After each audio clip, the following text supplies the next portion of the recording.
é o Conselho Nacional dos Direitos da Mulher e sua importância para o desenvolvimento de políticas públicas.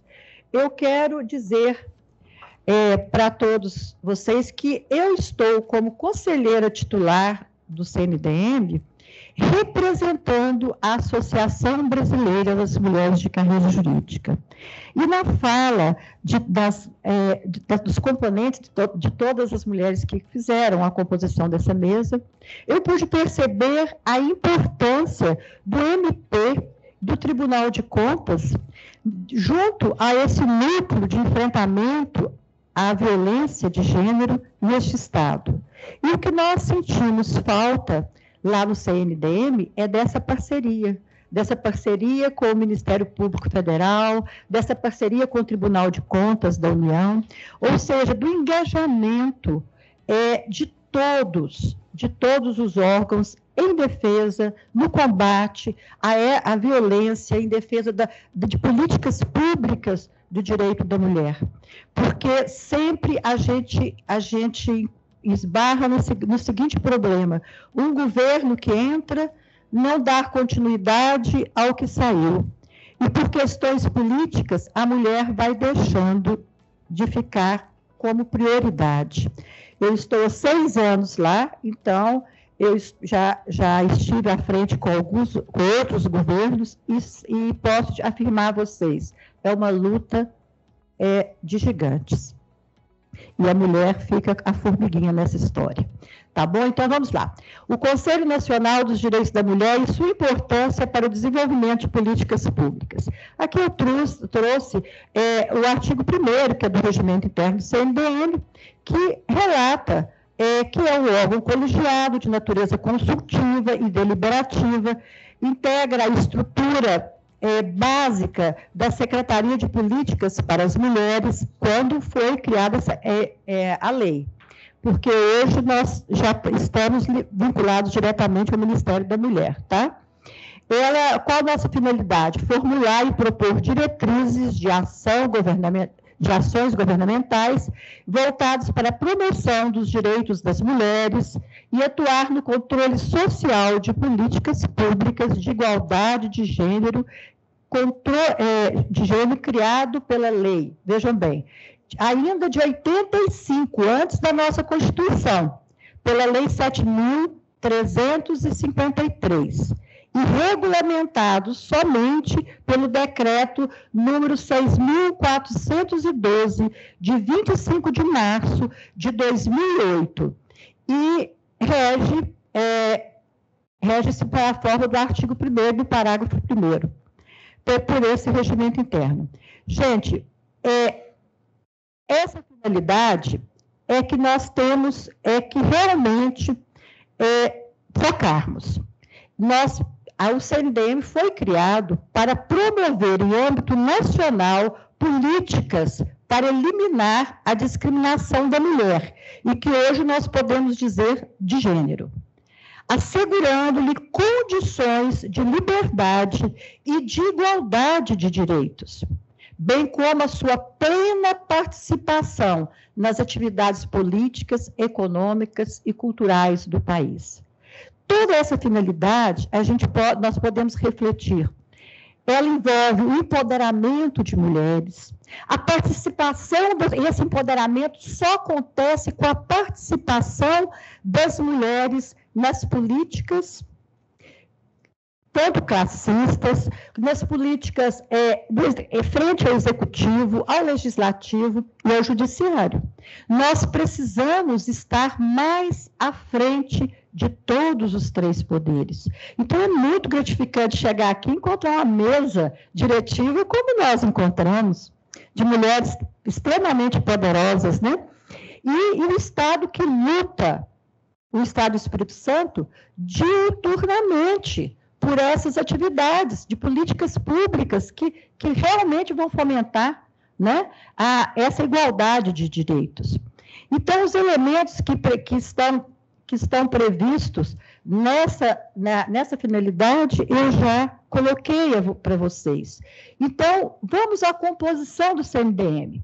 Eu disse para a Catarina, eu vou apresentar fazer uma apresentação da estrutura do CNDM, porque é no Instagram, ou mesmo à frente, eu sou coordenadora do curso de Direito da Unip, que as alunas perguntam como que funciona o CNDM. Então, eu estou aqui para dizer a vocês como é a nossa estrutura, como nós funcionamos, como que todos nós podemos estar lá, tá bom? Nós precisamos de todos os estados do Brasil. Então, nós somos constituídos por 41 conselheiras titulares, sendo 21 conselheiras da sociedade civil, 16 governamentais, 3 conselheiras de notório conhecimento de questões de gênero e 1 conselheira emérita. Vamos lá? As titulares são 14 entidades na categoria redes e articulações feministas e de defesa dos direitos das mulheres.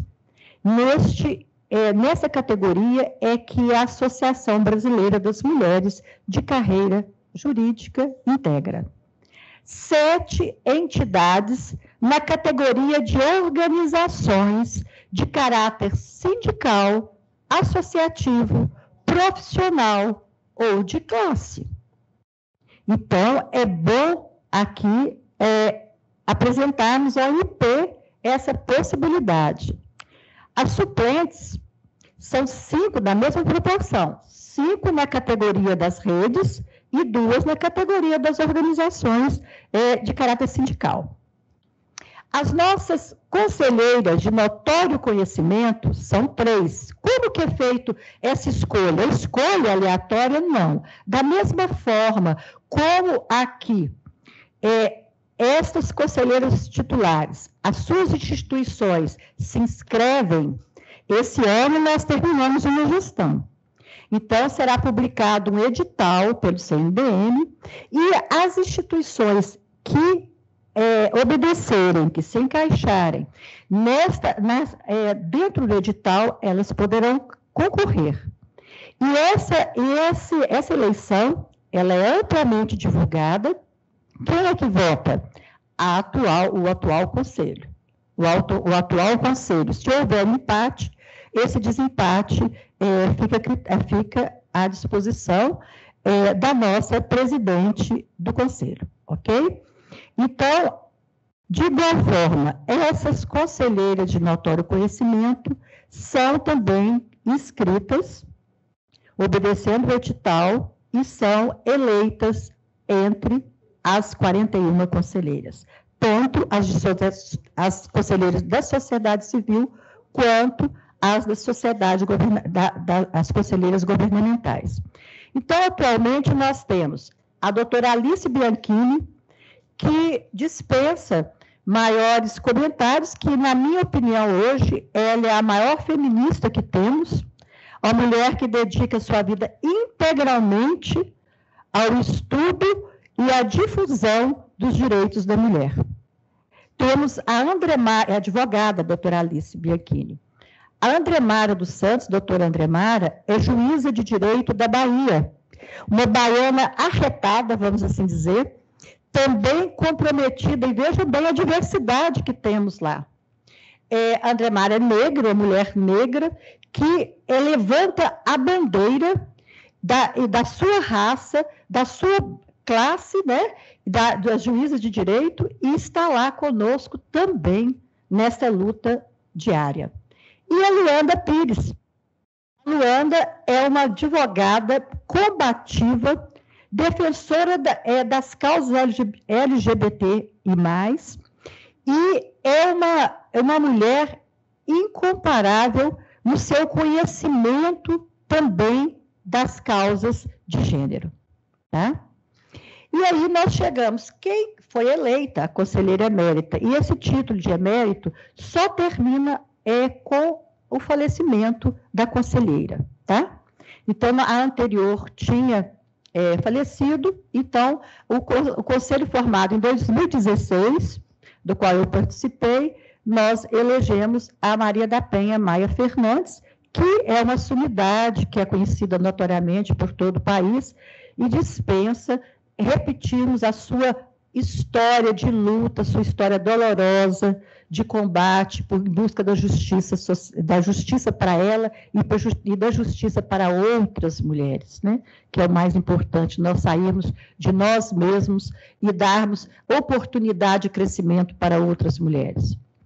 E aqui tem a composição do CNDM, da sociedade civil, na categoria A, tem as redes de articulações feministas de defesa dos direitos das mulheres.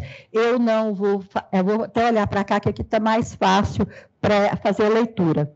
A Articulação Brasileira de Lésbicas, Confederação das Mulheres do Brasil, a CMB, a União Brasileira da Mulher, a nossa Associação Brasileira das Mulheres de Carreira Jurídica, a BMCJ, o Centro de Estudos Auto-Religioso e Cultural, Rumpaine e Vovô, Rede Feminista da Saúde, Rede Nacional de Mulheres Negras no Combate à Violência, União de Negras e Negros pela Igualdade, o Negro, Evangélicas por Igualdade, saiu aqui, Evangélicas por Igualdade de Gênero, Capítulo Brasil do Fórum das Mulheres do Mercosul, a Federação das Associações das Mulheres de Negócios e Profissional, a BPW Brasil, e a Organização Nacional dos Cegos do Brasil, a Associação Nacional de Travestis e Transsexuais, a ANTRA, e o Fórum Nacional de Travestis e Transsexuais Negras, a FONATRANS.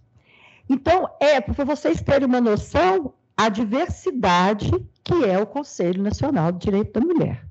Então, lá, nós trabalhamos com todas essas mulheres na luta pela igualdade dos gêneros. Então, são debates riquíssimos. Eu agradeço a Deus todos os dias pelo aprendizado constante a cada reunião. E aí vamos à composição ainda da sociedade civil nas organizações de caráter sindical. Nós temos lá a Central Única de Trabalhadores, a Central de Trabalhadores e Trabalhadoras do Brasil, CTB, Confederação Nacional de Trabalhadores em Educação, CNTE, a Federação Nacional de Trabalhadoras Domésticas, FENADRAT, o Instituto Brasileiro de Direito da Família, IBDFAM, Conselho Federal de Psicologia e a Confederação Nacional dos Trabalhadores na Indústria. Eu deixei de trazer aqui as suplentes para não termos, né, nos alongar mais. E a composição das conselheiras governamentais. São as representantes do Ministério do Estado. Então, elas estão definidas no inciso 1º do artigo 3º do Decreto 6.412 de 2008.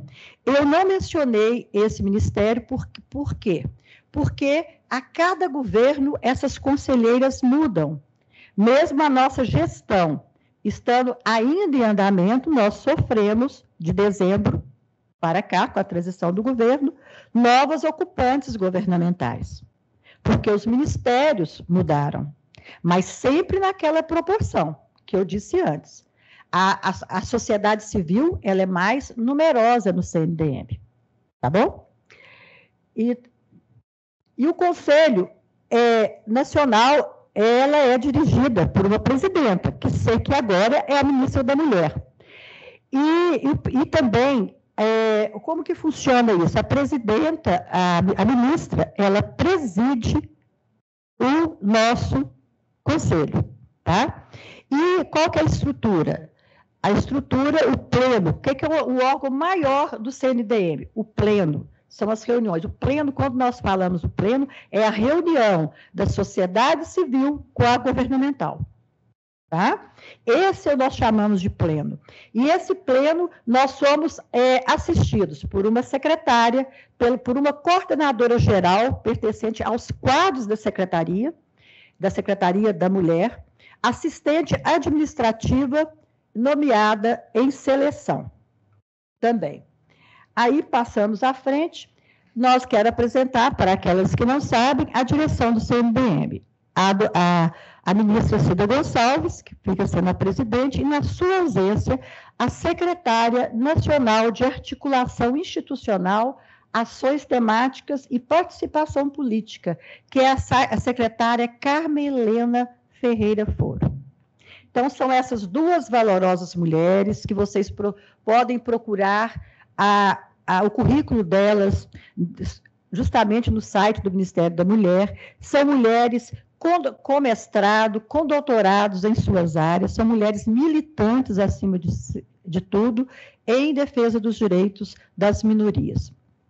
E aqui nós temos essa, eu já disse, é a seguinte estrutura: pleno, câmaras técnicas e coordenação política. O que vem a ser tudo isso? O pleno, eu já disse a vocês, o pleno é a junção das conselheiras governamentais, das conselheiras da sociedade civil. Então, nós nos reunimos, eu trouxe até uma foto, não sei se dá para vocês perceberem, mas nós não temos ainda, vou dizer a vocês, nós não temos uma sala reservada especificamente para o CNDM. Então, ora nós nos reunimos lá na sede da CAPES, ora no Ministério, ainda está em fase de transição, e no governo anterior também era de igual forma, tá? Então, nós ainda não retomamos ainda ao que era antes, lá na década de 90. Nós não temos um local específico de reuniões. Essa reunião aí, que eu trouxe a foto, é de uma sala lá da CAPES. E, então, participam dessas reuniões as conselheiras titulares, com direito a voz e voto, as conselheiras suplentes, podem, com direito a voz e a voto, quando no exercício da titularidade. Elas podem comparecer, mas se elas não estiverem no exercício da titularidade, elas vão apenas ouvir, ok? As instituições e pessoas convidadas que terão direito à voz somente quando autorizadas pelo Pleno, ok? São as sessões do Pleno. As reuniões ordinárias do CNDM, elas ocorrem trimestralmente, a cada 3 meses. Nós reunimos em reuniões ordinárias, que são previstas em nosso regimento, mas também temos reuniões extraordinárias nesse vácuo, né? Ou emergenciais, como nós chamamos, sempre que necessário, por convocação da presidente, ou também por nós, porque nós, conselheiras, 1/3 das titulares, nós, conselheiras, também temos grupos de WhatsApp, temos grupos fazemos as nossas reuniões online nesse período, nós temos o hábito de nos reunirmos, pelo menos, a cada 10 dias, tá? Online. E sempre que tem, eu gostaria de pedir uma água, possível? Um momento aqui, deixa eu pegar. Essa água aqui é sua, não é? Aqui, ó. Peguei essa aqui, obrigada. É dela também. Peguei essa aqui. Muito obrigada. Desculpa, gente. Bom, então, quando houver mudança do calendário original, elaborado pela coordenação política e aprovado pelo Pleno, eu vou falar sobre isso, no início de cada ano, as conselheiras serão noticiadas, está no nosso regimento, com antecedência mínima de 15 dias, por meio virtual, após convocação extraordinária da coordenação política. Bom, então, como eu disse a vocês, nós nos reunimos e aí tem uma pauta, surge uma necessidade de fomentarmos uma política pública ou de solicitarmos uma nova legislação. Aí nós fazemos um ofício com todas as assinaturas e encaminhamos para a ministra para que ela possa viabilizar a nossa reunião, ok? E aí, das manifestações. Como são as manifestações? O que vocês fazem lá? Bom, lá, as nossas decisões, os nossos estudos, as nossas solicitações, as nossas reivindicações, elas são reduzidas em 3 categorias. Resolução, quando se tratar de deliberação vinculada à sua competência específica e de instituição, ou extinção de câmaras técnicas, comissões e grupos de trabalho. Então, quando a resolução é quando envolve toda essa parte de competência, de estruturação. As moções são quando se tratar de manifestação dirigida ao poder público, à sociedade em geral, autoridades ou pessoas físicas em caráter de alerta, aplauso, pesar, desagrafo ou repúdio. É bem claro isso aí. Nós vamos elaborar, aconteceu um fato que teve repercussão nacional, nós temos que elaborar, e nós passamos, esse atual conselho, nós fazemos mais. Além da moção, nós fazemos a entrega dessa moção, ela é publicada, tudo certinho, dentro do regimento, mas nós fazemos questão de, nos dias das reuniões nossas, de levarmos até o Congresso essa moção, essa resolução ou a nota pública, né? A nota pública é quando se tratar de comunicação dirigida à sociedade em geral. Aí nós elaboramos uma nota pública, né? Então, as resoluções, moções e notas públicas serão datadas e numeradas em ordem distinta, elas são previamente submetidas à deliberação do Pleno do Conselho, são analisadas, aprovadas pelas competentes câmaras técnicas, né, bem como verificada a sua compatibilidade ou legislação em vigor. As propostas, elas não implicam em resoluções que implicarem despesas para o Ministério e outros órgãos da administração pública deverão indicar a respectiva fonte de receita. Então, nós temos uma demanda, tá? Essa demanda nós vamos precisar de passar por algumas câmaras, para que eu vou passar aqui à frente para vocês, para a devida análise, porque não é porque um coletivo ou um organismo acha que está correto elaborarmos essa resolução, essa nota pública, que ela vai diretamente ser publicada. Não. Nós temos todo um critério de análise. Nós temos 4 câmaras técnicas permanentes, a de legislação e normas, a de assuntos internacionais, a de monitoramento do Plano Nacional de Políticas para as Mulheres e a de planejamento e orçamento.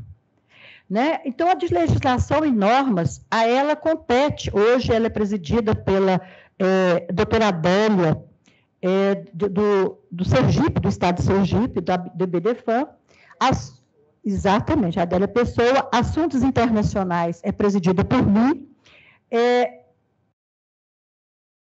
a monitoramento Plano Nacional de Política para as Mulheres, a doutora Vanja, que é da União das Mulheres do Brasil, e o planejamento e orçamento pela Mara Feltz, que é da CUT. Então, nós nos reunimos antes do pleno, tá? Então, o funcionamento é assim, primeira reunião da coordenação política. A coordenação política prepara 15 dias antes do pleno a pauta e todas as resoluções, moções, projetos de lei que nós vamos apresentar. Aí nós encaminhamos para a análise das câmaras técnicas. As câmaras técnicas reúnem 2 dias, ficam 2 dias reunidas antes do pleno, para essa análise, para ao chegar o momento do pleno, nós já estarmos devidamente deliberadas por todas as câmaras, ok? A composição é a mesma proporcionalidade entre representantes da sociedade civil e governamentais, ou seja, são 4 da sociedade civil e 3 existentes, né, governamentais, além de uma conselheira de notório saber que participam das nossas câmaras. A competência está elencada aí, eu não vou repetir, mais ou menos eu já passei para vocês a competência. E a Câmara Técnica, nós temos uma Câmara Técnica provisória, que foi criada ano passado, porque nós achamos que ela deveria ter uma atenção especial. Então, ela tem a duração, a vigência de 1 ano, e é a Câmara de Enfrentamento ao Racismo. E nós podemos criar, além as câmaras técnicas permanentes podem criar sempre que possível, também grupos de trabalhos específicos, com duração de 60 até 90 dias, para melhor desempenho dessas propostas de lei, dessas propostas de políticas públicas. Coordenação política do CNDM, que, na verdade, é o órgão que decide, de decisão do CNDM, do que nós iremos discutir e trabalhar. Ela é integrada pelas seguintes conselheiras. Eu coloquei essa foto aí porque somos nós, né?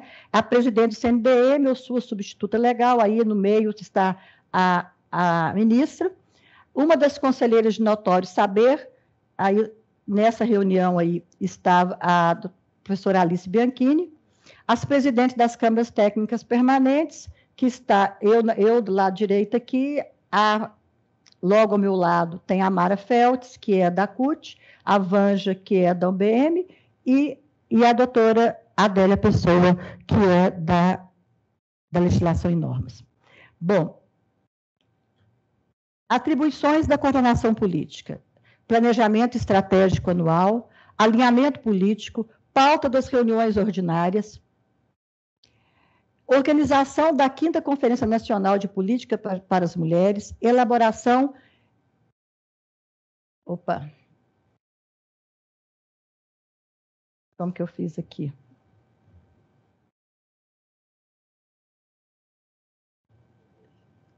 Eu não sei como que amplia. Bom, mas eu vou continuar. Então, esse planejamento, ele envolve todo esse alinhamento. O nome próprio indica, né? Coordenação política. Então, a coordenação política, ela vai planejar estrategicamente o que nós iremos fazer naquele ano todo, ok? Iremos também, estamos agora, para vocês terem uma ideia, a Conferência Nacional das Mulheres, ela foi interrompida em 2015, foi a última que nós tivemos. Então, nós estamos há 9 anos e vamos completar 10, porque ela só será efetivada o ano que vem. Então, os governos anteriores não tiveram interesse em promover essa conferência. É uma conferência comum? Não é. É uma conferência que a gente reúne mais de 10 mil, 20 mil mulheres em Brasília, de todos os segmentos, para apresentarem as propostas para os seus estados, coletivos de mulheres, as minorias todas. Então, nós precisamos ouvir todas elas. Então, é uma conferência muito rica, muito ampla, e que gera, na verdade, um gasto para o poder público. Certo? Nós temos que ter uma previsão orçamentária, e veio o Tribunal de Contas, que não tem parceria, o Tribunal de Contas da União e também o Congresso, e temos toda essa questão de busca por emendas, tá, do Congresso. Todo esse trabalho é feito por nós, conselheiras. Nós vamos atrás dos deputados, dos senadores, então estamos aí nessa luta para viabilizarmos essa 5ª conferência. E a elaboração e a análise de políticas, né, públicas, né, que é o mais importante no nosso dia a dia. Então, chegamos aqui a um slide que diz respeito à doutora Edna, aqui ao meu lado, que é o dos conselhos municipais e estaduais. Esses conselhos estaduais e municipais do direito da mulher são espaços de controle social, exatamente como o CNDM, né? E de interlocução da sociedade civil organizada e de lideranças com os governos. O papel dos conselhos está relacionado à formulação, ao monitoramento e à avaliação de políticas públicas, sendo a implementação dessas políticas uma responsabilidade dos governos. Além dos mecanismos institucionais dos conselhos, foram também implementados mecanismos governamentais com poder executivo. Então, ele trata-se de organismos como secretarias também vinculadas a coordenadorias da mulher, e eu deixo de focar a estrutura desses conselhos, porque cada estado, cada município tem a sua própria estrutura e a sua própria composição.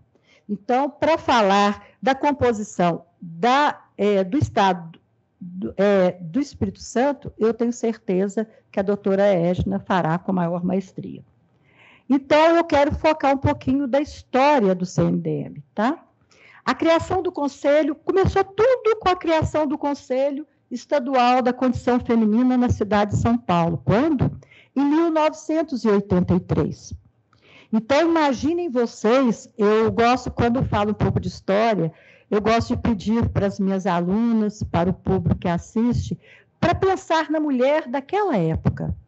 Imaginem vocês, em 83, antes da Constituição, a luta que as mulheres paulistas fizeram para a instalação desse Conselho Estadual, onde iriam né, lutar por políticas públicas de igualdade. Eu reverencio cada uma delas que teve essa ideia, com certeza. Aí o marco inicial do Conselho Nacional foi em 85, através da Lei 7.353 de 1985, foi o marco inicial. Mas esse 1985 surgiu também quando? Antes da Constituição. E aqui é necessário nós tirarmos, nós não temos chapéu, mas é uma expressão, tirarmos o chapéu para essas mulheres, que foram lideradas, né, por uma grande mulher que eu vou apresentar aqui, e que sem esse conselho, sem o CNDM, nós não teríamos conseguido inserir uma cláusula pétrea de igualdade em nossa Constituição. Nós estaríamos até hoje, como lá em 1934, lá no artigo, acho que é 108, né? Onde poderíamos ser excluídos a qualquer momento. Então, foi a luta do CNDM. Então, quem foi a primeira presidenta do CNDM, do Conselho Nacional? Quanto tempo durou o seu mandato? A primeira presidente do CNDM foi Ruth Escobar, que atuou 6 meses nesse cargo. Por isso que eu tenho que fazer essa reverência a ela, tendo renunciado para concorrer a deputada, e foi substituída pela valorosa também Jaqueline Pitangui, que também depois entrou para a política. E, bom, às vezes as pessoas falam, mas todas elas depois entraram para a política? Sim, porque a gente chega à conclusão que é lá que a gente consegue empoderamento das outras que nos cercam. É lá que nós temos que lutar. Porque nós, CNDM, batalhamos, mas nós não podemos decidir. Nós não temos poder de decisão. Nós não temos como promulgar as leis. Nós não temos essa articulação.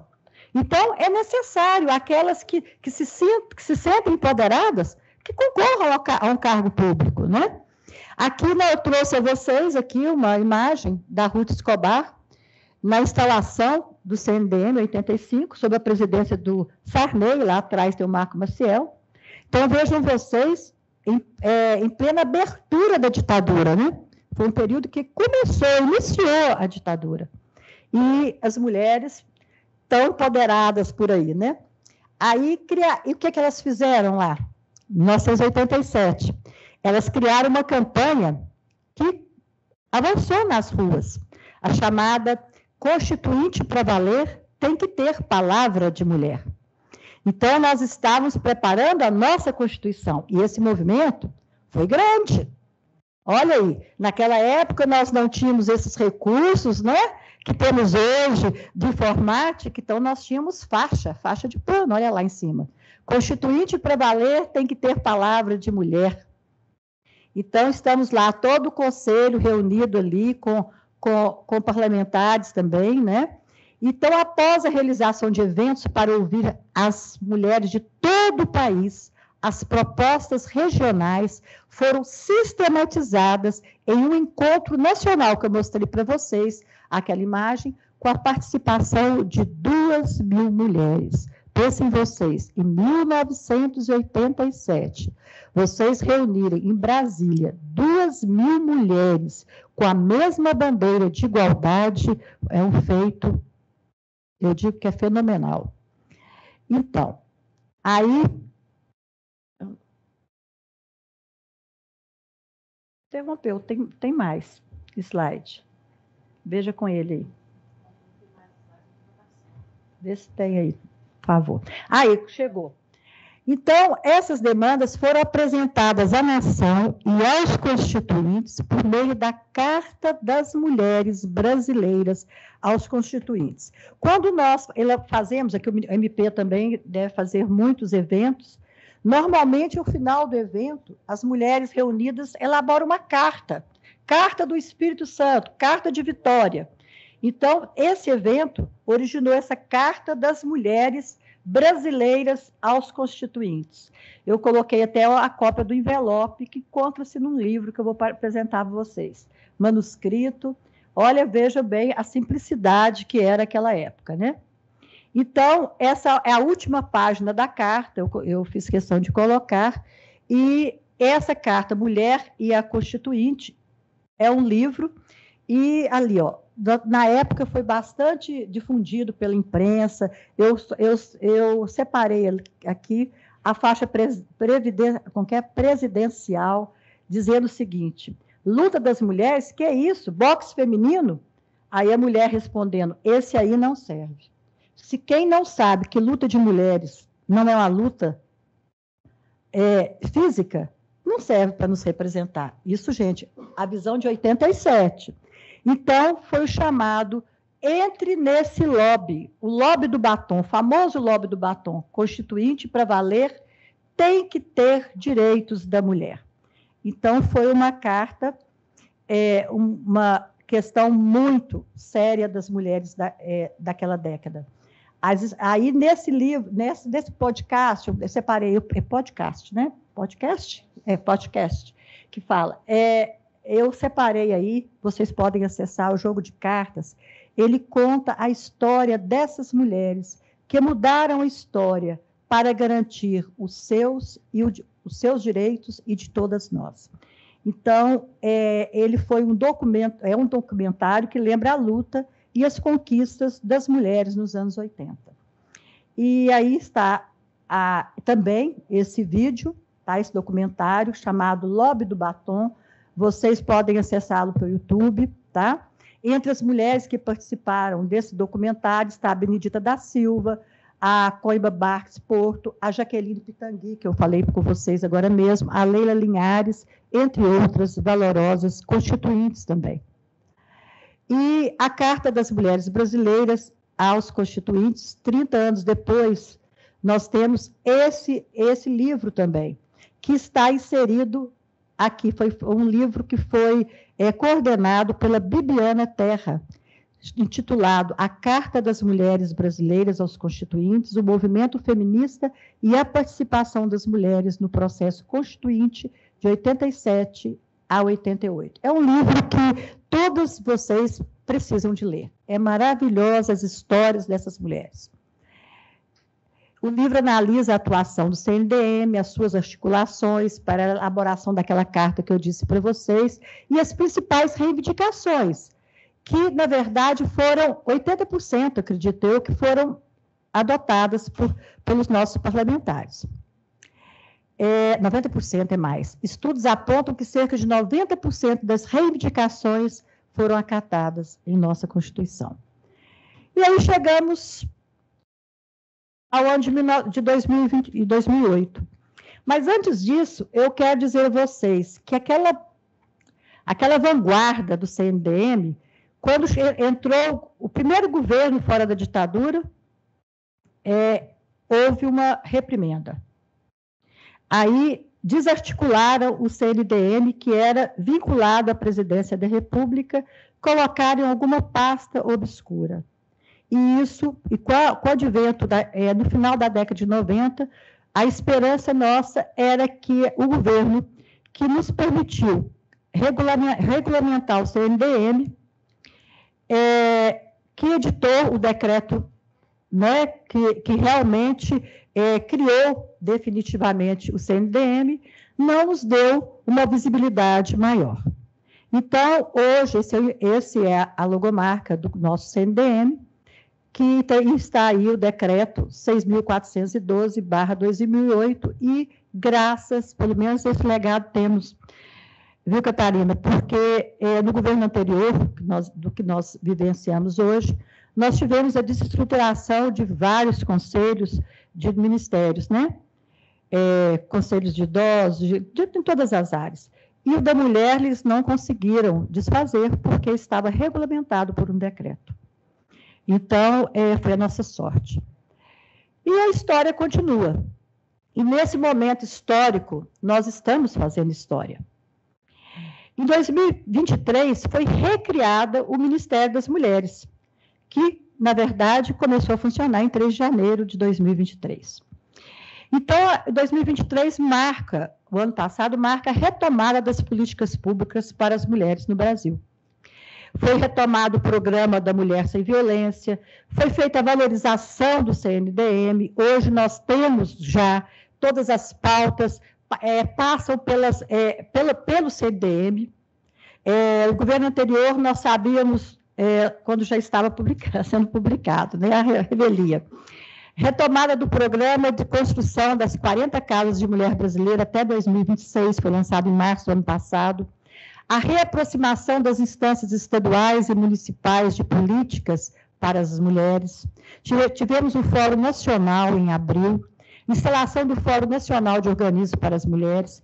Foram retomados diálogos internacionais, e aqui eu digo como presidente da Câmara Técnica Internacional. Nós ficamos um longo período sem que o Brasil fosse ouvido lá fora ou que os outros países fossem ouvidos aqui. Os países lá fora não sabiam do que se passava aqui no Brasil, né?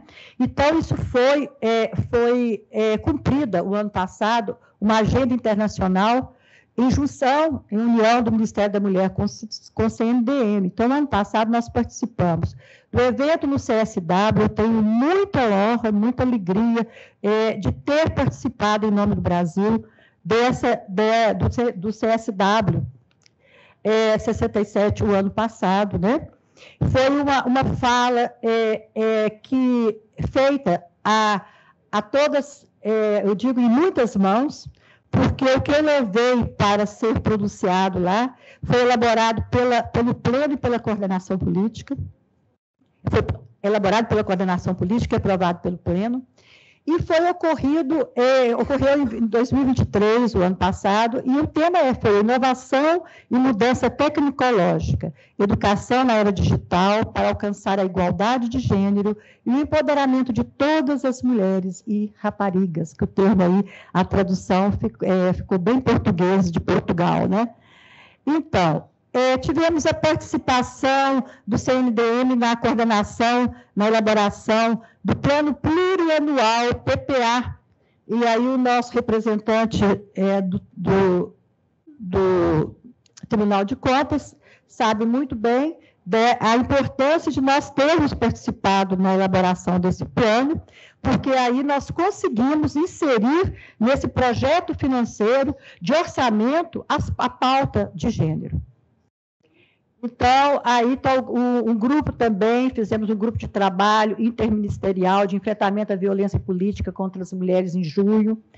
Também tivemos reuniões, participamos do CNDM, de reuniões das ministras e altas autoridades da mulher no Mercosul, da 41ª reunião das altas autoridades de direitos humanos, também a Radar, no Mercosul. Já estávamos afastados há mais de 6 anos. Acompanhamento, mas só o exterior? Não. Acompanhamento ou monitoramento de casos do Sistema Interamericano de Direitos Humanos que tenham a questão de gênero como pano de fundo. Atualmente temos 11 casos sendo acompanhados, mas estamos ainda em tratativas com o Ministério dos Direitos Humanos, né, e da Cidadania, na identificação de mais casos a serem compartilhados com as mulheres. E eu digo o seguinte, em relação a assuntos internacionais, nós também atendemos as mulheres refugiadas. As mulheres que vieram do Afeganistão, e entre elas nós temos muitas juízas, muitas mulheres do judiciário, que foram perseguidas pelo Talibã e vieram se refugiar no Brasil.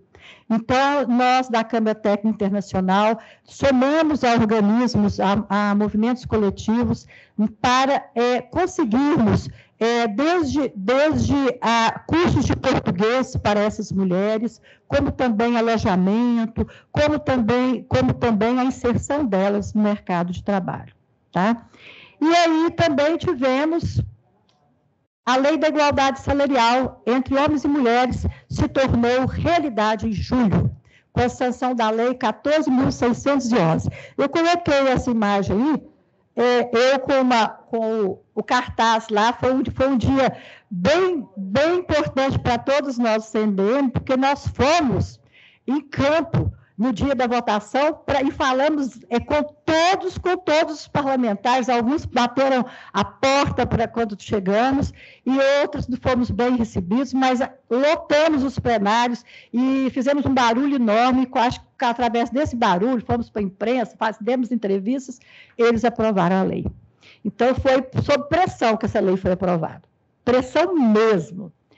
E também realizamos historicamente que tinha décadas, né, que o CNDM não recebia os conselhos estaduais da mulher.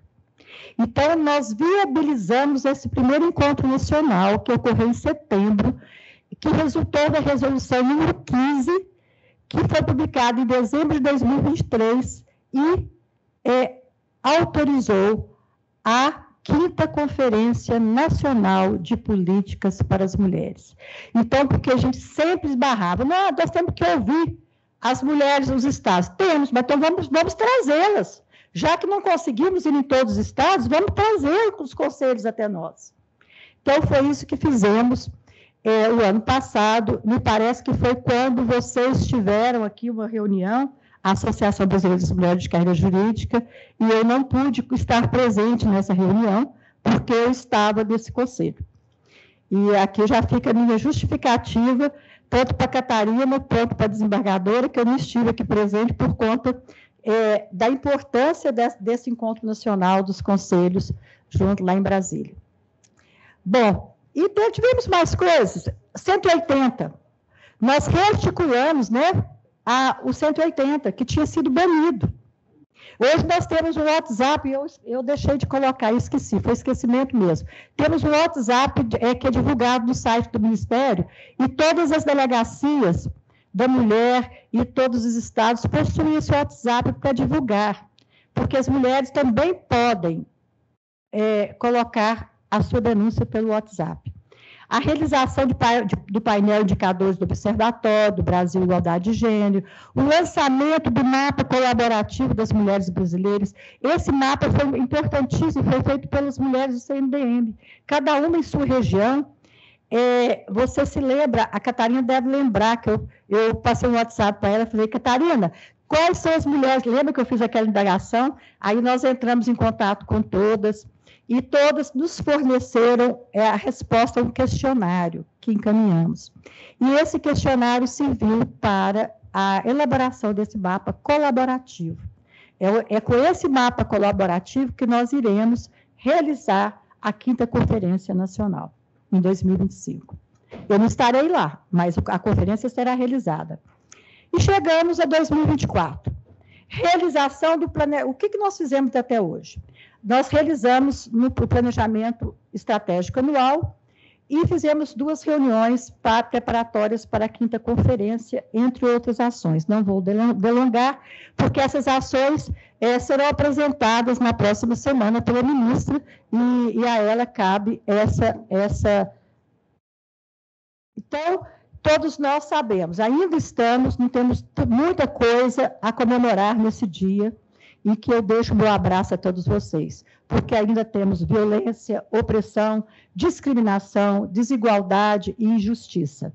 Eu sei, como a nossa procuradora, doutora Luciana, disse, que a gente cansa, a gente desanima, e às vezes até nos sentimos paralisadas, diante de tantas notícias que vemos todos os dias nos telejornais, né?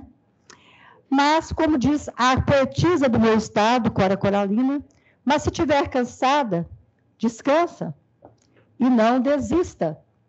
Essa foto é de uma passeata que a ABMCJ promoveu em Goiás em 2020, foi 2019, e em novembro de 2019, em Goiânia, intitulada Caminhada pela Paz e pelo Fim da Violência contra a Mulher. Foi a passeata que reuniu, segundo a Polícia Militar, 1.200, em torno de 1.250 mulheres nessa passeata, pelas ruas de Goiânia. Foi muito bonita e foi promovido pela ABMCJ. Então, fechamos aqui com Cora Coralina, que fez a escalada da Montanha da Vida, removendo pedras e plantando flores. E eu digo a vocês, quando eu falo assim, estou com 70 anos, ainda tem muita coisa para fazer, porque essa mulher, ela escreveu o primeiro livro dela aos 75. Então, vejam vocês, é uma mulher com notoriedade mundial, né? Então, eu vou repetir aqui o texto já lido pela nossa Procuradora-Geral. Desistir, eu já pensei seriamente nisso, mas nunca me levei realmente a sério. É que tem mais chão nos meus olhos do que cansaço nas minhas pernas. Mais esperança nos meus passos do que tristeza nos meus ombros. Mais estrada no meu coração do que medo na minha cabeça. Vamos avante. É essa a mensagem que eu deixo para vocês. Juntas nós somos mais, vamos sempre avante, não vamos nos esmorecer, vamos chegar em casa e abraçar todas as mulheres que lá estão, as mulheres que nos cercam, as mulheres anônimas, as mulheres que batalham a cada dia. E eu estarei sempre à disposição de vocês, deixei aqui as minhas redes sociais, o meu e-mail, tá? Para que vocês possam entrar comigo naquilo que eu puder, na minha simplicidade, porque eu já disse a vocês, não sou palestrante, sou professora.